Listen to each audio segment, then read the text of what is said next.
So the Self-Realization of a Goddess book is based on my own transformation from me going from all the victim mindset that I used to have about like all the way to the end result. So it's like going from one type of mindset to another. Welcome to the My Future Business Show, where we get you in front of your best audience and keep you there. Not only are we interviewing the biggest names in business to help you become even more successful, we're inviting you to book your spot on the show to help you grow your business. So at the end of the call, make sure you fill in the interview application form at myfuturebusiness.com/interviews. Hello, and welcome back to today's episode of the My Future Business Show. My name is Rick Nuske. If this is your first time here, thank you very much for joining us. I know you're in for a treat because on today's show I have the pleasure of welcoming author, speaker, and Metaphysical Reverend Kimesha McDowell. Welcome to the show. Thank you. Thank you for having me. Now, I said at the beginning of our call prior to going live is that was a mouthful to get out, so I hope I did okay. Now, you and I, we're going to be talking about your work as an educator and mentor to women on how to use universal law, the law of attraction, and manifestation to achieve their personal and professional goals. But it's a somewhat customary for us, Kimesha, to go through a little bit about you, your background, and those sorts of things. So where are you calling in from today? I'm in Philadelphia. Fantastic. Is that home forever? Yes. Fantastic. I'm born and raised here. I love it. Now, tell me a little bit about the location that you live in. What's a thing, a location, a landmark that people might be familiar with there? The Liberty Bell. Fantastic. Yep. When people come here, they usually go down to Center City, go see the Liberty Bell. Tell me, what do you like doing personally? Do you like going out and socializing with friends and that sort of thing? Lately, what I've been doing for fun is I've been taking dance classes. Oh. Yeah, just to keep in touch with my femininity, I guess I'll call it. I've been taking to learn how to dance with high heels on, so that's fun and sexy. Oh, wow. Yeah, no, I don't know how women do that. I'll admit that I've tried them on once, and just your ankles being so high off the ground, I just don't know how you do it. It's definitely not easy, that's for sure. Hey, listen, now you're a bit of a foodie. I'm a foodie. I like going out and enjoying a nice meal. What do you like? Oh man, my favorite thing to eat, I haven't eaten in a while, but my favorite thing to eat is shrimps. Well, I love seafood. Oh, seafood and eat Shrimps, it? crabs, lobster, all of that Oh, stuff. you're making me hungry, and I tell you what, it's not the time for me to eat, and I've just eaten. I love it. Now, tell me, what else do you enjoy doing? Do you have any other hobbies apart from dancing? Do you like movies now and then, or what you think? You know, I think I might be kind of boring. Like Ah, I like reading books. no, that's not boring at all. I've got a special spot in the I show for book know. authors. Some people probably think that like, girl, all you do is sit around and read books and Tell I me, don't know. what type of books do you read? Are they fiction or what are they? I read a lot of books about personal development. I thought so. Yeah, I read a lot of books about personal development, just more about understanding what some people call God or the universe, universal law Mm-hmm. principles.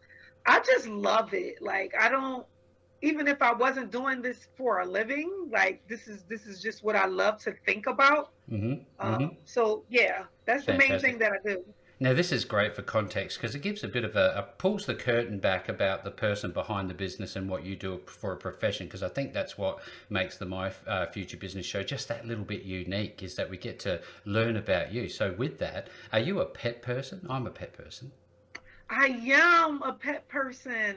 Actually, Rick, my dog. Well, it was really my daughter's dog, but you know how children Yes, are, right? Like it you becomes get your pet. you get to do the You work. wind up paying for half of everything, but yeah, we had him for 12 years, and he just passed. Oh, Maybe like a little bit over a week ago.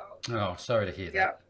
Yeah, Yeah. so I'm just getting over that. But now I'm thinking about getting well, not thinking about, I have decided that I want a cat. Oh, So I'm yes. definitely a pet person. Fantastic. I love to hear it because they can really calm the soul, I think. I think just petting a pet can really calm you down. Would you agree with that? I do agree with that. I think especially cats, they emit like that purring energy. And I think Mm-hmm. that helps with like anxiety and things like that. It helps with probably different things, Yeah. but yeah.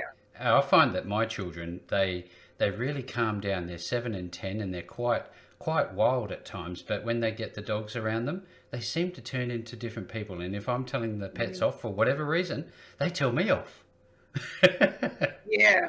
I think like pet therapy is an actual thing that like people Yes. or children that have had like traumatic experiences, they go Hmm. to like pet farms, like where horses and stuff like that is. I think that's an actual thing. Yeah, absolutely. So tell us a little bit about your family, if you don't mind, just for a bit of context. Do they Well, do stuff or? I have one daughter. Hmm. She's grown. She's Yes. 28. Oh wow. And she lives in. She decided that she didn't want to live in Philadelphia anymore, so Bye she wants bye. to move to Fort Lauderdale, which I am not mad at her. Um, but There you yeah, go. and I was married and I got divorced and I got Yes, back yes. with my ex-husband. And the merry-go keeps spinning. Oh my goodness, that's a whole story in itself, Rick. I bet you we could have a long conversation about that. Yeah, So yeah. tell let's wind back, I guess, time a little bit and go back to your childhood. I personally remember some really fond things about my childhood. Do you have any that you can recall that you'd be willing to share with us? Wow. I don't. My childhood, and I know we're going to get into the context of what I do and how I got into this, Yes, we but are. it started off with me not having such a great childhood. Mm-hmm. Um, it started off with like just things that I went through in childhood. I'm the oldest of seven siblings, Rick. Yep. So that's not always fun. No, it's funny because my wife is too. Exactly that. The eldest It of comes seven. with a lot of responsibility. Yes, absolutely. And you don't Mhm. necessarily get the good end of the stick oftentimes. Would that be fair? Very fair. Very fair. Yes. Now, tell me a Yes. little bit about your daily routine. Are you an early riser? No. No. No. Now I wish I was. When I first quit my job, I was like, okay, I'm gonna get up. I'm gonna keep getting up at the same time that I've been getting up every day. And No.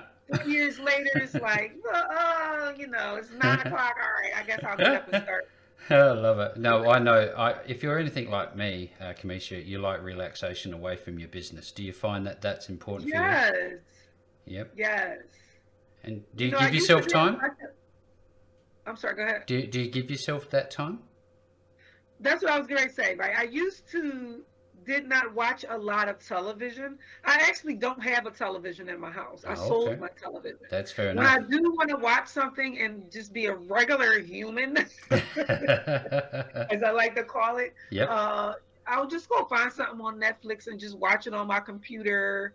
But that's what I normally do to relax when I want to get my head away from I love it. all the business stuff. So yeah, Yeah. I'll go find And something on Netflix. and there's something much deeper to what you've just revealed there. By getting rid of your TV, you've actually stopped being exposed to all the negativity that we're living in or living through at the Yeah. moment. It's tumultuous times, isn't it? What do you think of the state of the world that we're living in at the moment?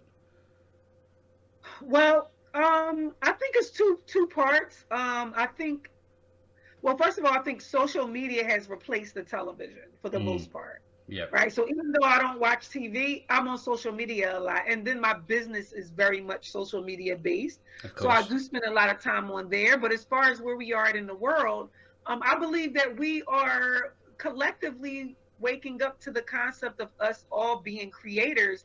And that's where social media comes into play. Like anybody could start a YouTube channel, could start a Mm, TikTok. You could get famous like that, because we're just at this stage in the universe where we're realizing that we're creators. So that's a great thing, but at the same time, because social media, it can be so like negative, yes, it yep. can also be harmful for us. So it has like a double-edged sword. Absolutely, and I think that might dovetail into some of the work that you might do, and I'd love to talk about that in a moment. But going from, I guess, from an employee sort of situation to an entrepreneur, did you know that you always had an entrepreneurial spirit? And can you recall your first ever, I guess, experience as an entrepreneur? Hmm. I feel like I always wanted to be a business owner. Like I always knew that even when I was little, Yep. I would always think about just having my own business. And when I got, old enough to go to college, that's what my degree is in. My degree is in business and leadership. Right. So the short answer to that question is yeah, I did know. Absolutely. And I you didn't know know it what? would be this, what I'm doing right now. Yeah, but it is. You know, you've taken a chance. You know, there's always a risk in the things we do, not going to plan or not, getting the success we're looking for. How did you feel when you made that decision? Was it hard? And how do you deal with sort of not so great days? Uh, it was definitely a hard decision. However, I'm very into, like I said, the spiritual aspect of being led. Hmm. So I rely on my dreams to tell me things a lot, Rick. I'm very dreamy. Like I dream a whole lot. And what gave me the confidence to do it was in one of my dreams. Um, I told myself to go ahead on and quit. I told myself to quit my job on a Friday, and on that Monday, You did it. I told my manager that I was You're leaving. going to leave. Now, this sort of dovetails nicely into the aspect of intuition. Do you trust yourself when you're in a situation? Do you feel that, hey, look, something's not right, or something feels really good, and do you trust Mhm. yourself? I try to. Yeah, it's hard. It's hard because sometimes you don't know whether that's just a fear or, it's really something telling you don't do this or don't do that or do this or do that. So, like I said, what I will normally do if I'm not sure is I pray, Yep. and I'll ask God or spirit or whatever to reveal to me, like, what should I do or what should I not do or what should be my next step. And usually I get some type of answer. A lot of times I get answers in dreams Yep. or something will happen in my life that'll be like, okay, yeah, that's what's next. So I don't know if I'm the only one on the planet that does this, but I often hear, like, talk to myself and talk my way through things, and I guess you can call it mindset. Do you find yourself occasionally, talking to yourself and wondering, what is this going to be the right decision, and how does it help you map out a day in your business? Oh, I talk to myself all day. Oh goodness, that's a relief. I'm not the only one. I know, right. Now I talk to myself all day, and a lot of times it's to help me navigate through different emotions that I might be feeling. Like, still a pretty new entrepreneur. I'm in my fifth year. Hmm. I'm proud of myself for making it to 5 years because I know some businesses don't make it that far. Congratulations. Yes, Thank absolutely. you. Yeah, so I'm in my fifth year, and I still get that anxiety around like what's going to happen 10 years from now. You know what I mean? Like, am I going to have a retirement money? Am I going to have enough energy to keep doing this? And the thoughts that help me deal with that is staying in the present. Yeah, fantastic feedback. And I Hmm. know that the people on this call listening into this take a lot of value away from you sharing your, I guess, the backstory. Now, today, what makes life worthwhile for you? What's the one thing that you think that you live for the most? Oh, Rick, I love when I do one-on-one calls with people and Mm. I talk to them about, just helping them unlock like mental blockages that might be going on within Yep. them because maybe they don't understand something about themselves from a spiritual perspective. And when I see their face get that or the aha moment that they have, I live for that moment. Yep. Yep. It makes me feel so full, and it makes me feel like I'm doing the thing that I think that I was sent to Earth to do, which is to help people, not just women, but just No, people yes, understood. know Yep. themselves and really like get out of their own way so that they can walk in their greatest form of themselves, the best version of Yeah. themselves. I know that the nicest, kindest, most loving and caring and giving people come from lives of adversity, lives of challenge, lives Hmm. of not having much, being treated badly, all the things we've basically really just touched on. I know it might be difficult, but would it be okay if you shared a little bit of your backstory?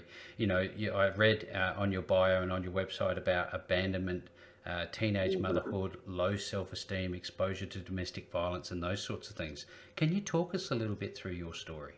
Yeah. Thank you for, spending some time on my website and kind of No, I looking at love my it. backstory. But yeah, Love so my mother and father, they were on drugs it. when Mm. I was little, and basically because they were like so far gone, they left me at my grandmother's house when I was about 7, maybe 7 or 8. I would see them sporadically. Sometimes my dad would come get me on the weekends, but it wasn't very consistent. And Mm. so I developed like a lot of abandonment issues Yep. around it, a lot of codependent issues, low self esteem, especially when it came to choosing men. Like I would just choose like the worst. The worst men. I would make like the worst decisions. And eventually, like that just snowballed into me wanting to understand why. Like, why did I keep going down this path? And that's when I pretty much started getting back into, because I was raised in church, right? And I had kind of Yep. left the church, then I went back to the church. But Yep. all the pain is what led me to studying the things that I've studied as far as leading me into metaphysics. But it really all did start with me just being tired of hurting Yeah. all the time. And then when I say like I've dealt with like horrible experiences with men, like I've been date raped before. Mm. So when I meet other women who have gone through horrible experiences, I can meet them where they are because I have been through You've similar been things there. myself. You've walked the road, not a path that people would want to live either. Now, tell me a little bit before we shift gears and talk about your work as a metaphysical minister. I often talk about mentors in life, personal mentors, people we look to as we're growing up. You just mentioned your grandmum. Would she have been a positive role model for you at any stage throughout your life, or? She definitely was. To be honest, I repressed a lot of my memory, I bet. and I don't remember. I don't even really remember a lot about my grandmother. Like, I mean, I do obviously, Yeah, of course. but Yep, like yep. it's not like I remember, us going on trips and Mm-hmm. us taking Wow. car rides. You know what I mean? Like I Yeah. just remember the basics. Like going to school. I made sure she made sure I had food, clothing, and shelter. She took care of me. Until it was time for her to go. Yep. And then my dad, when he finally sobered up and he came and got me. By the time my dad came to get me, he had already had 4 other children. Yeah. Okay. Look, I He tell started you, making us, yeah. I touched on it before, Kamisha, about those who are the most kind, loving, gentle souls are those who have lived through the most adversity. Now, um, that clearly shows in you today on the show. So thank you very much for opening up for us. Thank Now, you. what is a metaphysical minister? Could you share that with us? Yep. So a metaphysical minister is very similar to a reverend, like how someone thinks about a reverend. Like I do have an official title, also a reverend, who would lead a church. There are metaphysical churches that have ministers that have entire congregations, and the people come to their church they might come every Sunday, and Yes. Yep. basically they get spiritually fed, right? Yep. By a minister that keeps them remembering that they are one with God, that they are more powerful than what they think that they are, that things that they might have going on in their life, like chaos and addiction, and maybe someone had passed and they dealing with grief or divorce, and it's just someone that ministers to your soul, that helps you remember, your true form, which is your spiritual form, Mm. and not necessarily, this physical body that we live in. We're Right. so much bigger than the So much physical body. more. Can Yeah. you So please help? minister helps you remember that. Thank you. Can you help me understand the difference? Because I don't know between, quote unquote, a traditional style church and a metaphysical style ministry. That's a great question. Um, well, if I may, hopefully I don't offend anyone, I but know this is your show. okay. So in a traditional church, whether it be a Catholic church or a Christian church, they would normally believe in a physical form of Jesus, of a Right. character in the Bible called Jesus. Whereas though a metaphysical minister may or may not, right? Their message is more so not even focusing on whether there was a historical aspect of Jesus. It is focusing on what was the message that Jesus came to give.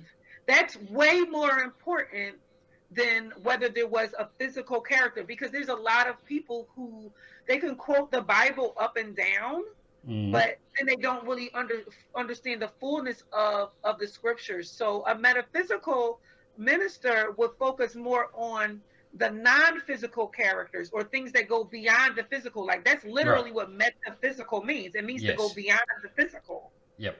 Fantastic. Yeah, look, I'm pretty sure that could be a very, very deep and meaningful conversation, spending Yeah. many hours trying to really get your head around it. But I'm wondering how that relates to the work that you do with universal law, and could you explain what that is to us?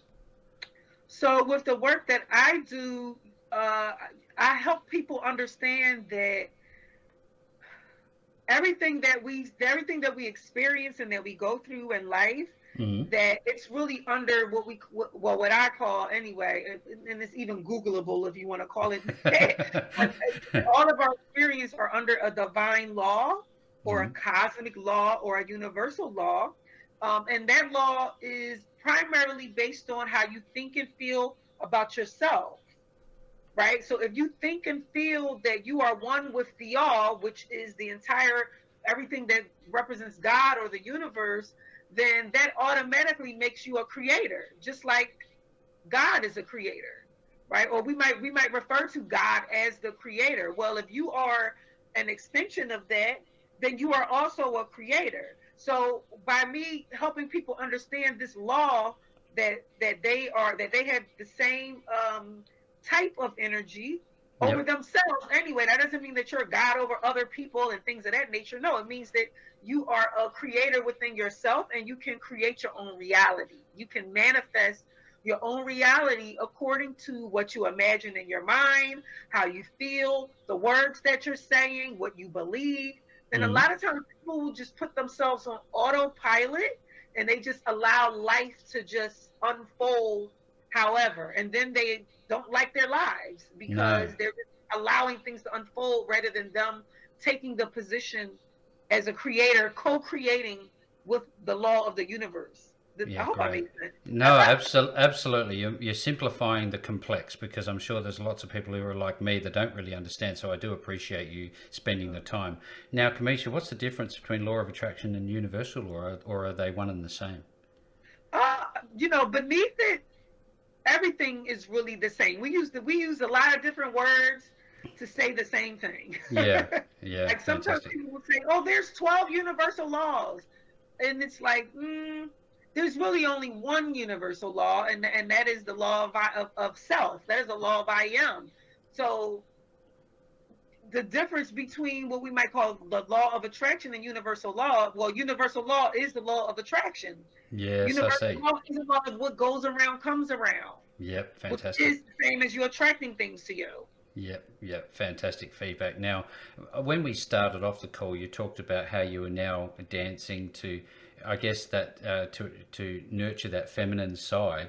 And I opened up the call talking about your focus on women. In actual fact, it's more just people. But you also talked about on your website about divine feminine energy. Can you tell Mhm. us how this fits into the picture? And does that apply to men at all? Yes, it does. It does. Oh, yes, it does. So first of all, when I'm referring to a divine feminine energy, I'm referring to what some people call Mother Nature. Right. Got it. Okay, or we camouflage Mother Nature, but Mother Nature really can be the words Mother Nature can really be interpreted as Mother God, because the word nature or neter in the Egyptian language means God. Right. So a lot of times, again, when you asked about traditional religion versus metaphysics, usually in traditional religion, God is always referred to as He. Yep. Yep. It's like, how is there a he and not a she? According to the Bible, there can't be one without the other. All right, that's what I'm saying. So it's like it doesn't even make logical sense. It doesn't even No. make logical sense, Yeah. right? But then of course people will be like, well, that's what it says in the book. That's what it says in the Bible. So again, we're going beyond the physical. We're going beyond what things just physically say on the surface, and we're learning that no, there's another part. It has to have balance. Everything in the universe has to have balance. So the divine feminine is the mother aspect of God, which we also call Mother Nature. And then you asked about, well, does that apply to men too? Yes, because men and women both have a feminine energy and a masculine energy. It's not referring to your gender. It's Got it. referring to how you express yourself. Yeah, that's interesting. That's really great feedback. Now, early on, it's interesting also that I've mentioned about intuition because on your blog, it talks about the relationship between trust and female intuition in relationships. Tell us a little bit about that and why it's important. Yeah, that's a very I I love that. I love that subject. So intuition, some people would say anyway, intuition is a feminine type of energy. It doesn't mean that men does not have it. No, that's It true. just means that it's something deeper, beyond. It comes from like a subtle part within your subconscious mind, right? Yep. And what normally happens is sometimes, usually women will have some type of intuition, or they might have a dream, or sometimes they might just feel like something is going to happen before it happens, and then they might go to their mate Yep. or whoever, and they'll say, I don't know about that. That doesn't feel right. That doesn't seem right. And then the person will dismiss them, or they'll be like, oh, you're just making that up. And then if it comes to pass, it's like, oh wow, you actually did know something, like you actually did feel something. But sometimes, especially women, they will allow other people to paint the picture like, oh, you were just making that up. And then now, because if I believe that my intuition was off, or Yep. that I Yep. wasn't correct, now I'm not going to trust myself anymore. No. Look, you talked about terms that we use, and you use so many different terms throughout your website and your bio information. One of them is the law of the word and its relationship with manifestation. I know nothing about this. It's the language that we use and that we believe. It plays a huge role in how we actually create our reality. So like even earlier today, I was on a call with someone, and she has, let's just say she has an addiction, okay, and she's trying to beat it.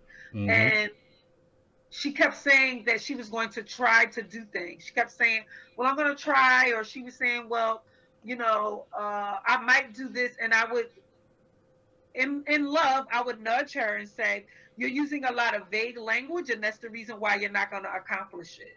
Ah, you got to be Right? very You're using a clear. lot of, I'll try, I may, uh, I need to.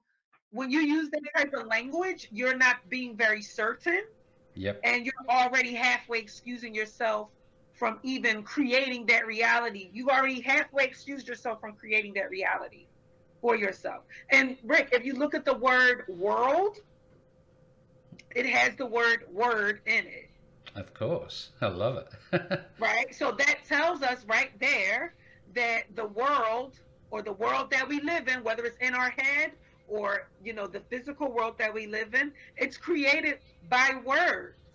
Yes, yeah, Hmm. absolutely. Now, before we move on to your wonderful book, there's one other reference I'd love to ask you about, which is Akashic Records. What are they? Mm. Never heard of those. Whew, that's such a great question too. This stuff can get so deep, but I'm Oh, trying to certainly. simplify No, you're it. doing a wonderful job. Thank you. Thank you. So Akashic records, uh, Akasha, I believe is maybe a Hindu word, and it means sky or heaven, but it's really referencing a library of memory that we have inside of us. So, and it's within our DNA. Everyone has it. right? Because within our DNA is memories that have been passed down from generation to generation to generation. And this goes all the way back to, if you believe that there was a character named Adam or Eve, right? So this is going to go all the way back to that. I personally like to think that it goes even further than that, even all the way into the very elements, the air that we Yep. breathe in and out of our nostrils. Okay, Mm-hmm. that in itself also has like a cosmic memory. And so Akashic Records is the entire memory of everything ever that ever Ever. existed, right? Wow. But we have like Akashic Records for the entire universe. And then we have our own Akashic Records, which is like past life things, reincarnations. I believe in reincarnation, and I also teach that things, Mm-hmm. like stories that we've reincarnated in past lives. And so that's how we manifest particular things in this life. Sometimes people will be like, well, I don't understand. How could I come into life and have all these traumatic experiences even as a child? Well, it's possible that the energy reincarnated from another life, something that you never healed, and so it just transferred over. It's coming But over. the Akashic Records would, it's not a past life. Some people call it a past life regression. It's not a past life reading, but it can Can be. reveal things from a past life. Wow, you have so much knowledge, experience, and wisdom. Presumably, this is why you went ahead and wrote your book, Self Realization of a Goddess. Tell us a little bit about your wonderful book. Mm-hmm. So the Self-Realization of a Goddess book is based on a course that I put together for women.